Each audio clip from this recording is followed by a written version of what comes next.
નમસ્કાર મિત્રો, આજે હું તમને કોઈ થિયરી કે પુસ્તકની વાત કરવા નથી આવ્યો. આજે હું એક અનુભવ શેર કરવા આવ્યો છું. થોડા દિવસ પહેલાં મને અમદાવાદની એક જાણીતી સંસ્થા કે જ્યાં કાઉન્સેલિંગ સેન્ટર ચાલે છે ત્યાં જવાની તક મળી.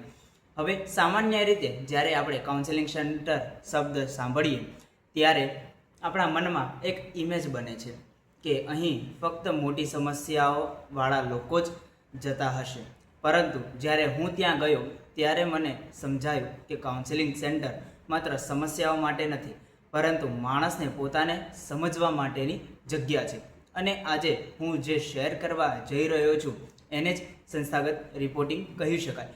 એટલે કે કોઈ સંસ્થાની અંદર જઈને ત્યાંના કાર્ય, વાતાવરણ અને અનુભવનું નિરીક્ષણ કરીને લોકો સુધી સાચી રીતે રજૂ કરવું.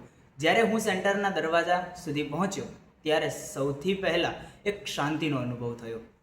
બહારનો હોબાળા જાણે ધીમે ધીમે બંધ થતો ગયો. અંદર દિવાલો પર મોટિવેશનલ કોટ્સ હતા, પણ એ માત્ર ડેકોરેશન લાગતા ન હતા. એવું લાગતું હતું કે કોઈ વ્યક્તિ ખરેખર તમને સમજવાનો પ્રયત્ન કરી રહી છે. ત્યાં બેઠેલા કાઉન્સિલર એ મને સ્ટુડન્ટ રીતે નથી જોતા, પણ માણસ તરીકે સાંભળ્યો. અને કદાચ આજના સમયમાં સૌથી મોટી જરૂરત એ જ છે કે કોઈ આપણને ઇન્ટરેક્ટ કર્યા વગર સાંભળે. શરૂઆતમાં તેમણે બેસિક વાતો પૂછી. તેમણે હાલમાં સ્ટ્રેસ ક્યાંથી થયો, તમારી ડેલી રૂટીન કેવી છે, તમને શું સૌથી વધારે વિચલિત કરે છે. આ પ્રશ્નો સામાન્ય લાગતા હતા, પરંતુ જ્યારે મેં જવાબ આપવાનું શરૂ કર્યું ત્યારે સમજાયું કે ઘણી વખત આપણે પોતાને પણ સાચી રીતે નથી સાંભળતા. કાઉન્સિલિંગ દરમિયાન મને સૌથી વધુ જે વાત સ્પર્શી ગઈ એ હતી કોન્ફિડેન્શિયલ. ત્યાં સ્પષ્ટ રીતે કહેવામાં આવ્યું કે તમારી વ્યક્તિગત વાતો સુરક્ષિત રહેશે. અને એ સાંભળ્યા પછી જે મારું મન જે હતું તે થોડું ખુલવા લાગ્યું.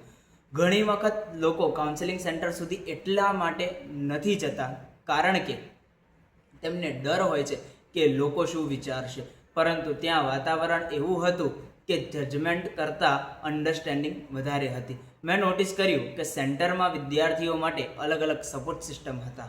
સ્ટ્રેસ મેનેજમેન્ટ સેશન હતા, પછી કેરિયર ગાઈડન્સ હતી, ઇમોશનલ વેલનેસ પ્રોગ્રામ્સ ઓર્ગેનાઇઝ કરવામાં આવતા હતા, પછી ગ્રુપ ડિસ્કશન અને ઇન્ડિવિજ્યુઅલ કાઉન્સેલિંગ પણ હતું.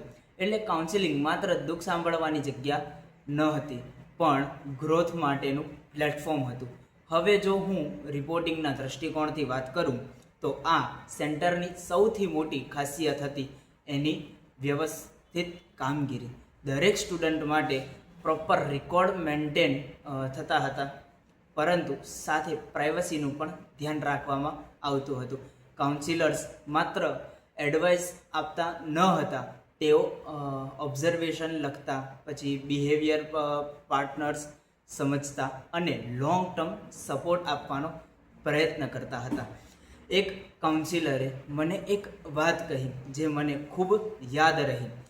ઘણી વખત માણસને સોલ્યુશન નહીં, પ્રેઝન્સ જોઈએ. અને કદાચ આ સેન્ટેન્સ આખા કાઉન્સિલિંગ પ્રોસેસનો સાર છે. હવે જો હું મારા અનુભવનો નિષ્કર્ષ આપું તો હું એટલું કહીશ કે કાઉન્સિલિંગ સેન્ટર કોઈ કામજોરીનું પ્રતીક નથી. આજના સમયમાં જ્યાં સોશિયલ મીડિયા પર બધા ખુશ દેખાવાની સ્પર્ધા કરે છે, ત્યાં આવી જ જગ્યાઓ માણસને સાચું રહેવાની છૂટ આપે છે. સંસ્થાગત રિપોર્ટિંગનો હેતુ માત્ર વખાણ કરવો નહીં, પરંતુ જે સારું છે એ સમાજ સુધી પહોંચાડવાનો, જેથી વધુ લોકો તેનો લાભ લઈ શકે. મારા અનુભવ પ્રમાણે આ સેન્ટરે મને એક વાત શીખવી: મેન્ટલ હેલ્થ લક્ઝરી નથી, નેસેસિટી છે.